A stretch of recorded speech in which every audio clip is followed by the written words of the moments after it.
کیا پتے کی پتھری بغیر آپریشن کے ختم ہو سکتی ہے؟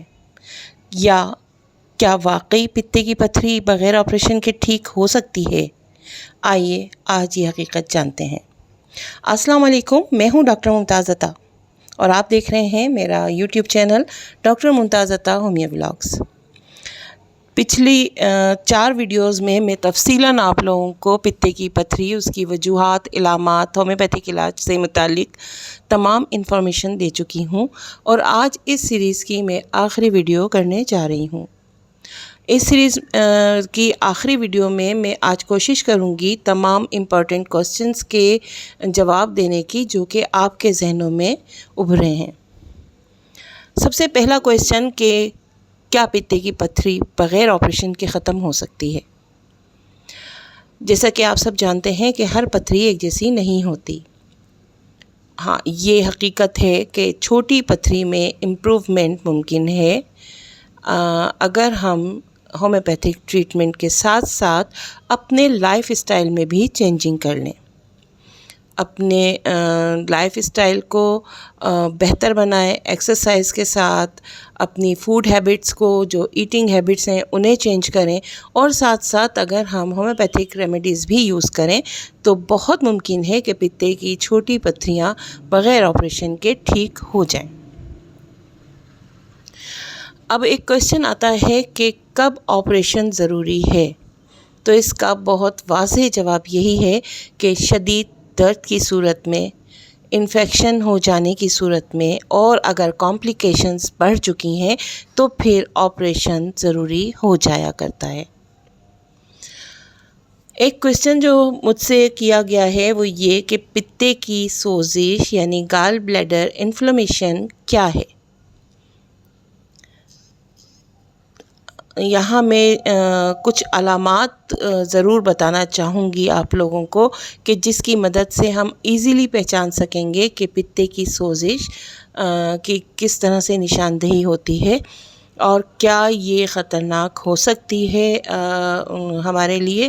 تو سب سے پہلے جو اگر اس کی علامات میں جائیں تو پتے میں سوجن اور سوزش ہمیں نظر آتی ہے، مطلب کہ ہاتھ لگانے سے درد کی شدت میں اضافہ ہو جاتا ہے اور شدید درد محسوس ہوتا ہے، بخار بھی کبھی تیز ہوتا ہے کبھی ہلکا ہوتا ہے، متلی اور وامٹ ہر وقت آتی ہی رہتی ہے۔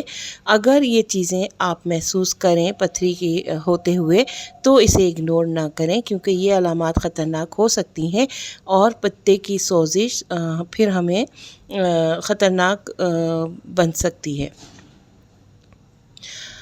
جگر اور پتے کا آپس میں بہت گہرا تعلق ہوتا ہے۔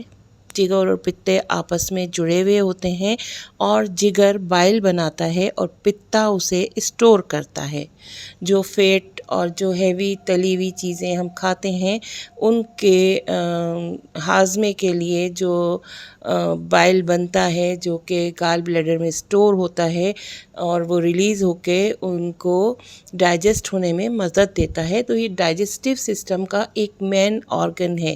اگر ایک خراب ہو گیا، مطلب اگر لیور خراب ہو گیا تو پتا بھی متاثر ہوگا، اگر پتا متاثر ہوگا تو لامحالہ جگر پہ بھی ایفیکٹ پڑے گا۔ ایک امپورٹنٹ کوسچن یہ ہے کہ کیا ہم پتے کی پتھری سے بچ سکتے ہیں؟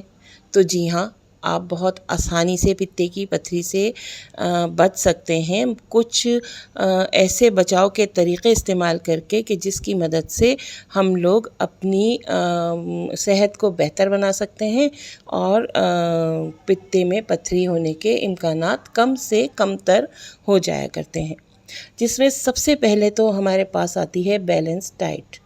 اپنی خوراک پر نظر رکھیں اور وہی کھائیے جو کہ آپ کے جسم کے لیے بہت ہی ضروری ہے اور جو آپ کی ٹوٹل ہیلتھ کو متاثر نہیں کرتی ہے۔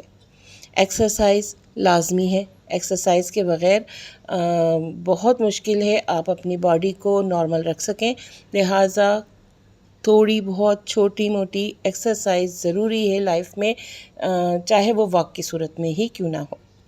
پانی کا زیادہ سے زیادہ استعمال، جتنا پانی آپ پئیں گے اتنا ہی آپ کی باڈی کے ٹاکسکس جتنے ہیں وہ ریلیز ہوں گے اور آپ کی باڈی فریش فیل کرے گی۔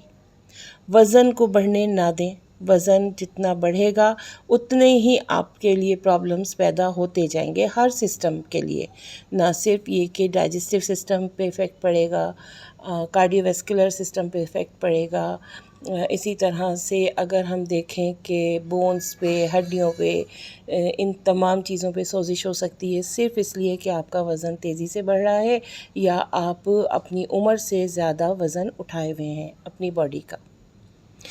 یہاں میں ایک بہت اہم بات آپ لوگوں کو ضرور کہنا چاہوں گی کہ ہمیشہ کوشش کریں کہ پرہیز کریں، اپنی بیلنس ڈائٹ کے ساتھ، اپنے ایکسرسائز ہیبٹس کے ساتھ اپنے آپ کو ایک نارمل ہیلدی لائف گزارنے کا عادی بنائیں، کیونکہ پرہیز ہمیشہ علاج سے بہتر ہوتا ہے. تو یہ تھی میری آج کی ولاگ جو کہ میں نے سم اپ کرنے کی کوشش کی اپنی پوری سیریز کو. امید ہے کہ آپ لوگوں کو انفارمیٹیو لگی ہوگی. اسی طرح کی مزید انفارمیٹیو ولاگس کے لیے آپ میرے چینل کو سبسکرائب کر لیجئے گا، لائک بھی کر لیں میرے ویڈیوز کو اور شیئر کریں تاکہ اس طرح کی مزید انفارمیشن آپ کے توسط سے دوسروں تک بھی پہنچ سکے. ملتے ہیں اپنی اگلی ویڈیو میں، تب تک کے لیے اللہ حافظ.